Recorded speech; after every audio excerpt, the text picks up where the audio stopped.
voudrais aborder le sujet par la face financière, si je puis dire. La question du financement de la métropole du Grand Paris et des établissements publics territoriaux a été repoussée depuis l'origine, pourrait-on dire. Tout le monde convient que la formule choisie au départ tient plus peut-être de l'usine à gaz que d'un financement clair des compétences exercées par chacun.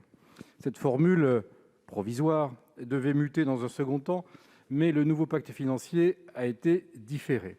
L'attribution de la CFE demeure un sujet discuté et, si j'ose dire, disputé. Nous sommes depuis lors, à chaque loi de finances, dans la situation de trouver le moins mauvais compromis possible pour parvenir à financer la mise en œuvre des compétences des EPT de la métropole, le tout en continuant à repousser la remise à plat de ce provisoire qui ne devait pas durer. Bien évidemment, parler financement alors que la question des compétences et du périmètre reste pendante, ça n'est pas simple. Toutefois, cette régulation annuelle n'offre pas de perspective claire pour les exécutifs et renforce la fragilité du système, alors même que le rôle de la métropole et des territoires est crucial pour la relance. D'où ma question, Madame la Ministre. Ce mode de régulation du financement de la métropole et des territoires vous paraît-il soutenable, notamment compte tenu du contexte économique issu de la pandémie? Quelles garanties pouvez-vous donner pour assurer le financement de ces deux échelons, tout en préservant les communes? Évidemment, les projections sur l'évolution de la CFE et de la CVAE seront au centre du dispositif. Peut-être avez-vous sur ce point des éléments d'éclairage. Je vous remercie. Merci, Madame la Ministre. Monsieur le sénateur, nous sommes en accord sur le constat, à savoir que le schéma de financement de la MGP n'est pas viable à long terme. En effet, comme vous l'avez rappelé, on parle d'une organisation transitoire qui malheureusement s'éternise. Les règles actuelles sont illisibles sauf pour quelques initiés. Les mécanismes de solidarité ne sont pas à la hauteur pour résorber les inégalités entre les territoires. Ce système vaut encore pour 2 ans.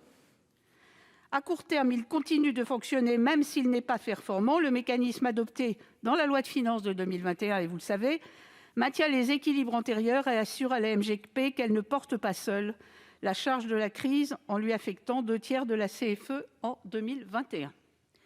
À plus long terme, une remise en cause est indispensable.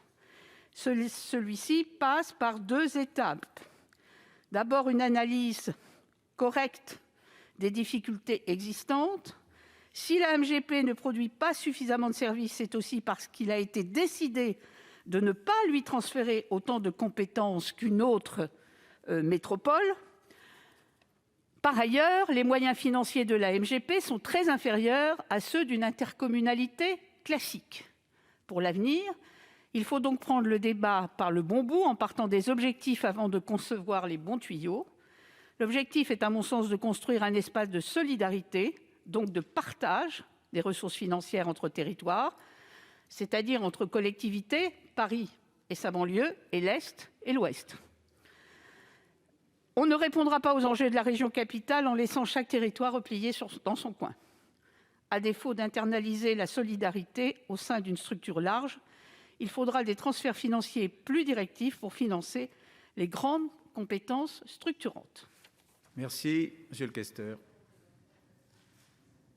Merci, Madame la Ministre. Ma préoccupation est bien sûr de préserver, autant qu'on peut le faire, la capacité d'agir des territoires et la métropole, en n'oubliant pas que le pacte originel est celui lié avec les communes.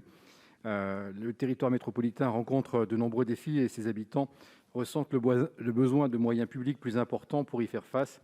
La métropole du Grand Paris est aussi un instrument de rééquilibrage, vous l'avez dit vous-même, territorial qu'il faut préserver. Je vous remercie. Merci. La parole est maintenant à Monsieur Rémi Féraud.